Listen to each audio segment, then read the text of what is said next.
Dans cette vidéo, nous allons avoir une vue globale du langage de PHP. Nous allons répondre à la question qu'est-ce que c'est PHP? Alors, PHP a été appelé Personal Home Page. Ensuite, il a eu le nom Hypertext Preprocessor. PHP est un langage de programmation comme n'importe quel langage de programmation, C, C++, Java, etc. Alors, PHP, il est destiné principalement au développement de sites web. Question, est-ce qu'on peut développer avec PHP des applications clientes? Oui, c'est possible, on va voir ça. Alors, PHP permet un interfaçage avec la majorité des systèmes de gestion de bases de données, à savoir Oracle, SQL Server, MySQL, PostgreSQL, etc. Donc, il offre les API nécessaires pour s'interfacer avec la majorité des SGBD. À partir de la version 5, PHP a permis la programmation orientée objet. Donc, avec PHP, on peut faire de la programmation procédurale comme on peut faire de la programmation orientée objet.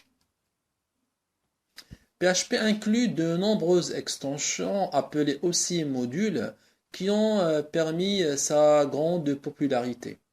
Se connecter à une base de données, se connecter à des serveurs d'annuaire, créer des fichiers PDF, etc. On a besoin des modules pour faire ce genre de choses. Il y a d'autres, bien sûr, d'autres modules.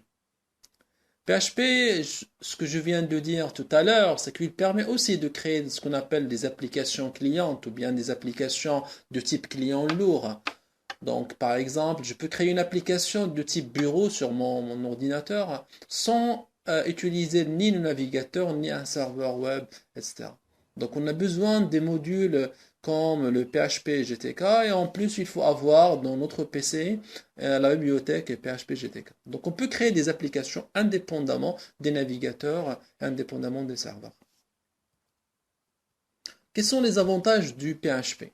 Alors, PHP offre une grande simplicité, donc il est très simple à utiliser, il est destiné aux débutants aussi, il est destiné aux experts, il est rapide au niveau de l'exécution. Au niveau de serveur, il présente un nombre minimum de bugs. Pour les personnes qui utilisent déjà le langage C, le basculement vers le PHP, il est très simple et très rapide. Il utilise la même syntaxe du langage C. Il est facile à apprendre. Vous allez remarquer que l'apprentissage au niveau du langage PHP, la courbe d'apprentissage, il s'évolue rapidement.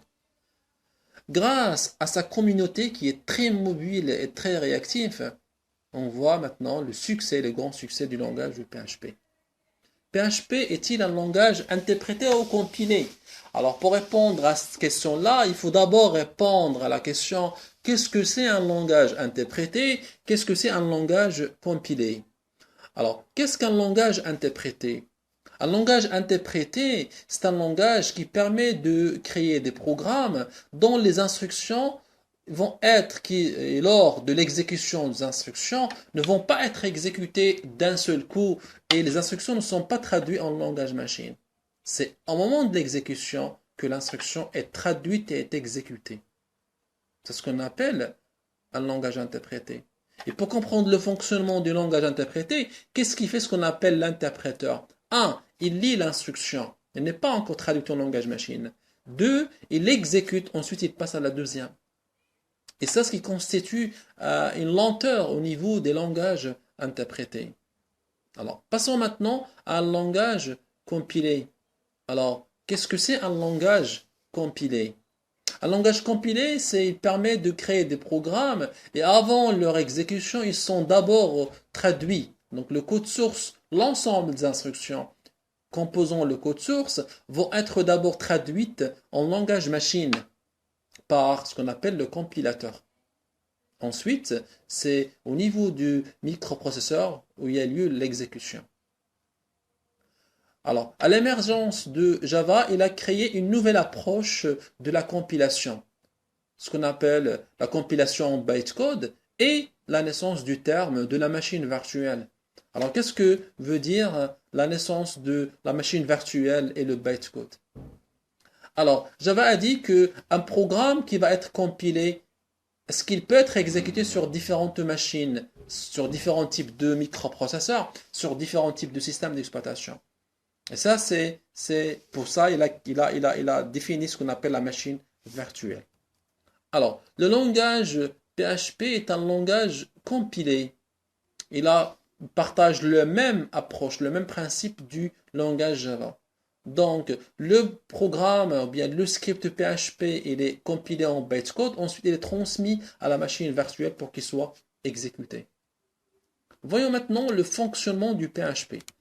Alors, à partir du client, à partir de votre navigateur, donc vous demandez une page. Alors, la page est envoyée vers le serveur. Alors, le serveur doit détecter, soit il s'agit d'une page PHP, donc si c'est oui, et cela c'est grâce à l'extension .php, il transmet la page vers le moteur PHP. Alors, le moteur PHP va faire la compilation et l'exécution, et il va produire un résultat qui est une page HTML, XML, une image, et il va la retourner vers le serveur. Le serveur va envoyer le résultat, qui est la page HTML ou fichier PDF ou une image par exemple, vers celui qui a demandé la page. En ce qui concerne la compilation, qu'est-ce qui se passe? Alors, à la réception de le script PHP, donc qu'est-ce qui va se passer? Le moteur PHP va procéder à la compilation en bytecode. Ensuite, il va produire une page sous forme de opcode. Ensuite, il va passer à l'exécution par la machine virtuelle qui va produire le résultat, comme je viens de dire tout à l'heure, un fichier HTML, PDF, etc. Et il va envoyer ça vers le client. Voilà en ce qui concerne l'introduction et l'aperçu global du langage PHP.